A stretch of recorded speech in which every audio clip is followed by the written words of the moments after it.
மின்னாலி வந்து தன்வியை பார்த்துட்டு அப்படியே அழுது கட்டிக்கிறாங்க. இதை பார்த்து டாக்டர் வந்து தன்வி இருந்தால் தான் மின்னாலியை குணப்படுத்த முடியும் அப்படின்னு சொல்லிடுறாங்க.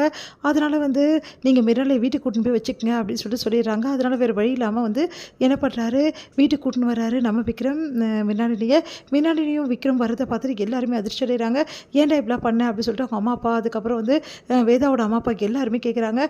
அதுக்கு வந்து இந்த மாதிரி மின்னாலிக்கு உடம்பு சரியில்லை, வேறு வழி இல்லை, நம்ம குழந்தைய பிரித்து தாழ்த்தா அவளுக்கு இப்படி ஆயிடுச்சு, அதனால தான் அவளை காப்பாற்றுறதுக்கு கூட்டின்னு வந்தேன் அப்படின்ற மாதிரி சொல்கிறாரு. அதை கேட்டு வந்து மின்னாலி போய் விட்டுட்டு வா, இதுக்கப்புறம் மின்னாலி இங்கே இருக்க முடியாது, நாங்கள் சேர்த்துக்க மாட்டோம்னு சொல்லிட்டு வந்து விக்ரமோட அப்பா அம்மா சொல்கிறாங்க. ஆனால் வந்து விக்ரம் கேட்க மாட்டேங்கிறாரு. அதே மாதிரி வேதாவோட அப்பா அம்மா வந்து கதறி அழறாங்க. அதை பார்த்து விக்ரம் வந்து உங்கள் வேலையை பாருங்கன்னு சொல்லிட்டு அவங்களையும் திட்டி விட்டுறாரு. அதனால் வந்து என்ன பண்ணுறதுன்னு தெரியாமல் கேச்சா. அதுக்கப்புறம் எல்லாருமே வந்து மனசு கஷ்டப்படுறாங்க. இந்த சூழ்நிலை வேதா கிட்ட சொல்கிறாரு விக்ரம், இங்கே பாரு, நீ ஒரு டாக்டர், உனக்கு தெரியாதா பேஷண்ட் வந்து எப்படி இருப்பாங்கன்னு சொல்லிட்டு, அவங்க மனநிலை புரிஞ்சுக்க மாட்டியா, நீயாவது புரிஞ்சுக்கோ அப்படின்னு சொல்கிறாரு. அதுக்கு வேதா சொல்கிறாங்க, இங்கே பாருங்கள், நான் ஒரு டாக்டராக இருக்கட்டும், ஆனால் இந்த வீட்டை பொறுத்த வரைக்கும் நான் யார், தன்வியோட அம்மா, உங்களோட ஒய்ஃபு அப்படின்னு இருக்கும்போது நான் எப்படி புரிஞ்சுக்க முடியும், நானும் வந்து மனசு இல்லையா, எனக்கு மட்டும் மனசு இல்லையா, இப்படி பண்ணுறீங்களே, இது நியாயமா, நான் வந்து இதே மாதிரி வந்து என்னோட வந்து கல்யாணத்துக்கு முன்னாடி வந்து யாராவது ஒருத்தர் விரும்பியிருந்தா அவங்கள நான் வீட்டுக்கு கூட்டின்னு வந்தால் நீங்கள் ஒத்துப்பீங்களா, அவங்கள இங்கே தங்க வச்சாலும் நீங்கள் ஒத்துப்பீங்களா சொல்லுங்கள், உங்களை மாதிரி நான் பண்ணால் நீங்கள் ஒத்துப்பீங்களா, உங்களால் ஒத்துக்க முடியுமா அப்படின்னு சொல்லிட்டு கேட்டோன்னே அப்படியே வந்து விக்ரம் அதிர்ச்சி அடைகிறாரு.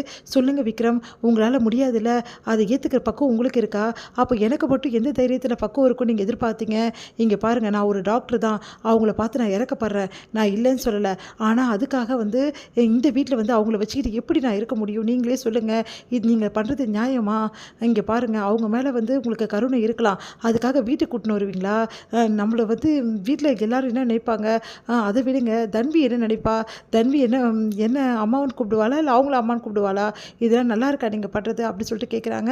அதை கேட்டு வந்து செமையாக டென்ஷன் ஆகிறார் விக்ரம். இங்கே பாரு வேதா, நீ என்ன சொன்னாலும் சரி, மின்னாலி நீ குணமாகாமல் நான் அனுப்ப முடியாது, புரியுதா, நான் வந்து வாக்கு கொடுத்து தான் வந்து கூட்டிகிட்டு வந்திருக்கேன், மின்னாலி நீ இங்கே தான் இருப்பா, நீ என்ன வேணாலும் பண்ணிக்கோ, எனக்கு அதை பற்றி கவலை இல்லை அப்படின்னு நம்ம சொல்லிடுறாரு.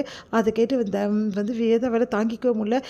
உடனே வந்து என் பொண்ணு இங்கே இருக்க வேண்டிய அவசியம் கிடையாது, நான் என் பொண்ணை என் வீட்டுக்கே கூட்டிகிட்டு போயிடுறேன் அப்படின்னு சொல்லிட்டு சொல்கிறாங்க.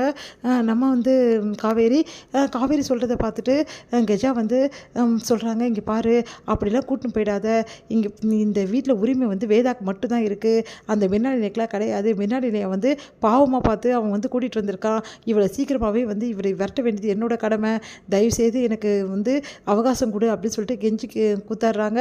சரி ஓகேன்னு சொல்லிட்டு அவங்களும் வந்து விட்டுறாங்க. அடுத்து வந்து மின்னாலினை பார்த்து செமையாக டென்ஷன் ஆகிறாங்க எல்லாருமே. மின்னாலினை வந்து என்ன பண்ணுறாங்க, அப்படியே வந்து விக்ரம் கிட்டேயும் அதுக்கப்புறம் தன்வி கிட்டேயும் நெருங்கி பழகிறாங்க. இதை பார்த்த வேதா வந்து செமையாக டென்ஷன் ஆகிடுறாங்க. அடுத்து வந்து மின்னாலினி வந்து பொய்யானவங்க, அவங்க நடிக்கிறாங்க அப்படின்ற விஷயத்தை வேதா கண்டுபிடிச்சிடுறாங்க. இந்த விஷயத்தை வந்து பற்றி கேட்குறாங்க. ஆமாம், நான் நடிப்பேன், என்ன பண்ண முடியும் உன்னால் அப்படின்னு சொல்லிட்டு மின்னாலினி சொல்கிறாங்க. அதை கேட்டு வேதா அதிர்ச்சி அடைகிறாங்க. அப்போ மின்னாலினி திட்டம் போட்டு தான் இந்த வீட்டுக்கு வந்திருக்கான்னு சொல்லிட்டு வேதா புரிஞ்சுக்கிறாங்க. இந்த விஷயத்தை எப்படியாவது விக்ரம் கிட்ட சொல்லணும், விக்ரம் கிட்ட நிரூபிக்கணும் அப்படின்னு சொல்லிட்டு முயற்சி பண்ணுறாங்க.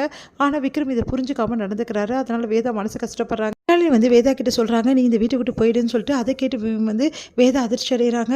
உடனே வந்து உன்னை எப்படியாவது வந்து எல்லாரும் முன்னாடி வந்து உன்னோட முகத்திரை நான் கிழிப்பேன்னு சொல்லிட்டு வேதா வந்து மின்னாலினி கிட்டே சவால் விடுறாங்க. இதோட முடியுது.